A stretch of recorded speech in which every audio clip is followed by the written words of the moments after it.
ನೀವು K R ಮಾರ್ಕೆಟ್ಗೆ ಹೋಗಿ. ಕೆ ಆರ್ ಮಾರ್ಕೆಟಲ್ಲಿ ಹೂವು ಹಣ್ಣು ವ್ಯಾಪಾರ ಮಾಡ್ತಾರಲ್ಲ ಫುಟ್ಪಾತ್ನಲ್ಲಿ ಅಲ್ಲೆಲ್ಲ, ಅವರು ಪಾಪ ಗಾಬರಿ ಬಿದ್ದೋಗ್ಬಿಟ್ಟಿದ್ದಾರೆ. ಅಲ್ಲೂ ಈಗ ಓನ್ಲಿ ಕ್ಯಾಶ್, ನೋ UPI. ಬಹುತೇಕ ವ್ಯಾಪಾರಿಗಳು ನಗದು ವ್ಯವಹಾರ, ದುಡ್ಡು ಕೊಟ್ಟರೆ ವ್ಯಾಪಾರ ಮಾಡಿ, ಇಲ್ಲ ಅಂದರೆ ಹೋಗ್ತಾ ಇದೆ ಅಂತ ಕಳಿಸ್ತಿದ್ದಾರೆ. ಆ QR ಕೋಡ್ ಸ್ಕ್ಯಾನರ್ಗಳನ್ನೇ ಎತ್ತಿಟ್ಬಿಟ್ಟಿದ್ದಾರಂತೆ. ಇಲ್ಲ ನಾವು ಇಡಲ್ಲ ಇನ್ಮೇಲೆ ಅಂತ ಅಂದ್ಬಿಟ್ಟು. ಯಾಕೆಂದರೆ ಇವ್ರಿಗೆ ಬಂದಿಲ್ಲದೆ ಇರ್ಬೋದು, ಬರುತ್ತೇನೋ ಆತಂಕ ಇದೆ. ಇವತ್ತು ಅವ್ರಿಗೆ ನಾಳೆ ನಮಗೆ ಬರ್ಬೋದು. ಹಾಗಾಗಿ 10 ವರ್ಷದ ಹಿಂದಕ್ಕೆ ನಾವು ಹೋಗ್ತಾ ಇದ್ದೀವ ಅಂತ. ಡಿಜಿಟಲ್ ಪೇಮೆಂಟ್ ಇಲ್ಲದೆ ಇರೋ ಟೈಮ್ನಲ್ಲಿ ಬರೀ ಕ್ಯಾಶ್ ವ್ಯವಹಾರ ನಡೀತಾ ಇದ್ದಲ್ಲ, ಅದೇ ರೀತಿಯಾದಂತಹ ಪರಿಸ್ಥಿತಿ ಈಗ ಎಲ್ಲ ಕಡೆ ಬಂದಿದೆ. ಸಣ್ಣ ಸಣ್ಣ ವ್ಯಾಪಾರಸ್ಥರು, ಅವರಿಗೆ 20 ಲಕ್ಷನೂ ಆಗಲ್ಲ, 10 ಲಕ್ಷನೂ ಆಗಲ್ಲ ಅಂಥವರು ಕೂಡ ಹೆದರ್ಕೊಂಡ್ಬಿಟ್ಟಿದ್ದಾರೆ.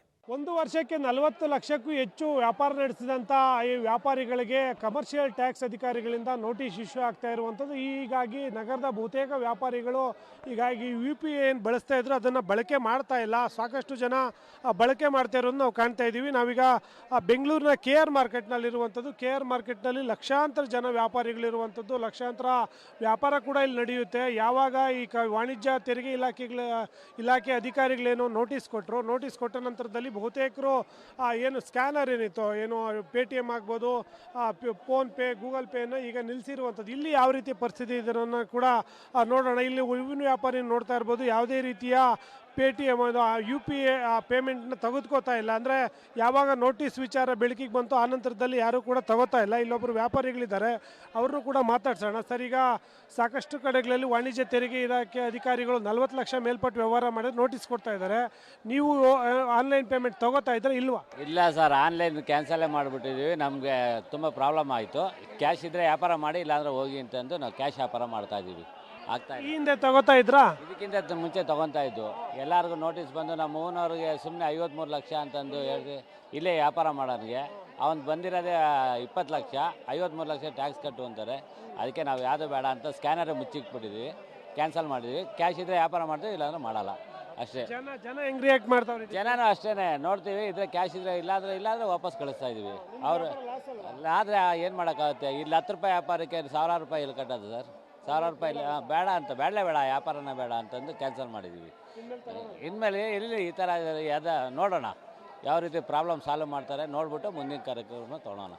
ಇವಾಗ ಸದ್ಯಕ್ಕೆ ಆಗಲ್ಲ. ಇದು ಒಬ್ಬರು ವ್ಯಾಪಾರಿ ಹೇಳುವಂಥದ್ದು. ಇನ್ನಷ್ಟು ಜನ ವ್ಯಾಪಾರಿಗಳಿದ್ದಾರೆ. ಸರ್, ಈಗ UPI ಮುಖಾಂತರ ಅಮೌಂಟ್ ತೊಗೊಂಡ್ರೆ ಅದಕ್ಕೆಲ್ಲ ಟ್ಯಾಕ್ಸ್ ಕಟ್ಟಬೇಕು. ಸಾಕಷ್ಟು ಜನ ವ್ಯಾಪಾರಿಗಳಿಗೆ ದೊಡ್ಡ ಲಕ್ಷಾಂತರ ರೂಪಾಯಿ ಬಿಲ್ ಕಳಿಸ್ತಾ ಇದ್ದಾರೆ. ನೀವು ತಗೋತಾ ಇದ್ದೀರಾ ಇಲ್ವಾ? ಸರ್, ಇದಕ್ಕಿಂತ ಮುಂಚೆ ತೊಗೊತಾ ಇದ್ವಿ. ಇವಾಗ ಯಾವಾಗ GST ಅನ್ನೋ ಒಂದು ಪೆಟ್ಟು ನಮ್ಮ ಎಲ್ಲ ಭಾರತಕ್ಕೆ ಆಗಿದೆ. ಪ್ರತಿಯೊಬ್ಬರು ನಮ್ಮೊಬ್ಬರ ಸಣ್ಣ ಪುಟ್ಟ ವ್ಯಾಪಾರಿಯಿಂದ ಹಿಡಿದು ಬೋಂಡ, ಬಜ್ಜಿ, ಕಾಫಿ, ಟೀ, ಬೇಕರಿ, ಕಾಂಡಿಮೆಂಟ್ಸು, ಹೂವು, ಹಣ್ಣು, ತರಕಾರಿ, ಇದು ಒಂದು ಸಾಮಾನ್ಯ ವರ್ಗ. ಈ ವರ್ಗಕ್ಕೆ ಏನಂದರೆ ನಮಗೆ ದುಡ್ಡು ತಗೊಂಡು ಕೊಟ್ಟು ರೂಢಿ ಇತ್ತು. ಅದನ್ನು ನಮ್ಮ ಮೋದಿ ಸರ್ಕಾರ ಬಂದು ತುಂಬ ಒಳ್ಳೆಯ ಉಪಯೋಗ ಮಾಡ್ತು. UPIಯಿಂದ ನಮಗೇನು ಕೆಟ್ಟದೇನಾಗಿಲ್ಲ. ಇಂಥ ಉಪಯೋಗ ಆಯಿತು ಅಂದರೆ ದುಡ್ಡು ಇಲ್ಲದೆ ಎಲ್ಲೇ ಹೋದ್ರೂ ಜೀವನ ಮಾಡ್ಬೋದು ಅನ್ನೋದನ್ನು ತೋರಿಸ್ಕೊಟ್ರು. ನೀವು ಎಷ್ಟು ವ್ಯಾಪಾರ ಮಾಡ್ತಿದ್ರೆ ನಿಮ್ಗೇನು ನೋಟಿಸ್ ಬರುತ್ತಾ? ಬಂದಿದೆ, ನನಗೂ ನೋಟಿಸು ಬಂದಿದೆ, ಪ್ರತಿಯೊಂದು ಬಂದಿದೆ. ನಮ್ಮದು ಸಾಮಾನ್ಯ ವ್ಯಾಪಾರ, ನಮ್ಮದು ಹಣ್ಣು ತರಕಾರಿ ಅಂಗಡಿ, ಬೀಡ ಅಂಗಡಿ, ನಮ್ಮದು ಪ್ರತಿಯೊಂದು ಇರೋದಕ್ಕೆ 40 ಲಕ್ಷ ಕಟ್ಟಿದ್ದಾರೆ, 30 ಲಕ್ಷ ಕೊಟ್ಟಿದ್ದಾರೆ.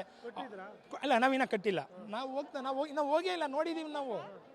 ನಾವೇನಿದ್ದಾರೆ ಸರ್, ಅವರು ಖರ್ಚು ಅವ್ರು ಮಾಡ್ತಾರೆ GSTಯಿಂದ.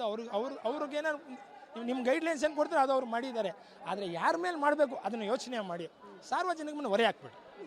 ನೀವು ಮಾತಾಡಿ. ಈಗ ಫೋನ್ಪೇ, ಗೂಗಲ್ ಪೇ ಇಷ್ಟು ದಿನ ತಗೋತಾ ಇದ್ರಾ? ಈಗ ತಗೋತಾ ಇದ್ರಾ? ಹಿಂಗೆ ಮುಂಚೆ ತಗೊಳ್ತಾ ಇದ್ದೆ, ಇವಾಗ ಏನು ತಗೊಳ್ಳಲ್ಲ ಸರ್. ತುಂಬ ನಾವು ಎಲ್ಲಿಂದ ಹೋಗೋದು? ಮಕ್ಕಳ ಮರಿನ ನಾವು ಹೆಂಗೆ ಜೀವನ ಮಾಡೋದು ಹೇಳಿ ನೀವೇ. ಇವಾಗ ಏನು ತಗೊಳ್ತಾ ಇದ್ದಿಲ್ಲ. ಏನು ನಮ್ಮ ದುಡ್ಡಿಗೆ ನಮಗೆ GST ಕಟ್ಟಂದರೆ ನಾವು ಹೆಂಗೆ ಕಟ್ಟೋಕ್ಕಾಗುತ್ತೆ? ನಾವೇನು ಆಫೀಸ್ ಕೆಲ್ಸಕ್ಕೆ ಹೋಗ್ತಾ ಇದ್ದೀವ?